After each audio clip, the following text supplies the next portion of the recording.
So we're getting very close. But the adventure still continues. As you can see on the sign over there, we're approaching Sarria, and this is a point where many Spanish people start to walk on this route. It's the last 100 kilometers before Santiago de Compostela. And for me, after Santiago de Compostela, so there's still 90 kilometers to go, so it's like 250 kilometers, kind of like that. And so we're close, but the adventure is still there, because starting from that point, there's been much news that there's no place to sleep at all. So all the normal inns for pilgrims, they are full. Also hotels are booked. I've heard about this place Sarria that a guy called 37 places to ask whether they had a place to sleep, and he didn't get any place to sleep there in a radius of 10 kilometers near to this point. So this could be a problem, and what I notice is that my attitude has changed a lot when these kind of news facts are shared with me. So I really remember well when I was just about to enter France and I heard that the campsites were closed. I was like, oh my god, now my whole plan falls apart and I won't be able to do things the way I wanted to do them. And now I think I'm just I just laugh at it, and we'll see. And what I see now is that because my attitude has changed, it's much easier for me to come up with a new plan. And there's always a plan B and C and D and E and F, but maybe plan A won't work anymore.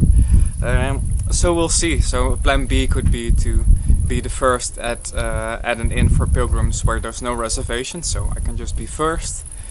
Plan B is maybe to get a tent. Plan C is to just knock on doors of ordinary people. And there's many plans in between, and what I can always do is just walk by night and sleep by day. So you can see here that I'm in the mountains, and you wouldn't expect it if you hear that somebody's walking in Spain, but it's quite cold here. You can see that I've 3 layers on, and I'm really glad I didn't get rid of my thermal clothes because they're really aiding me well.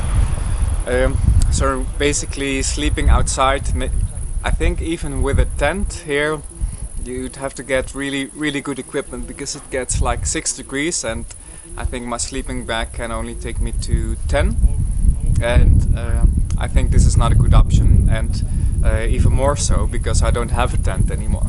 I got rid of it when I was walking in Spain for a week, because there were so many inns that I just didn't need a tent anymore. And this has been really nice, because now I'm much lighter.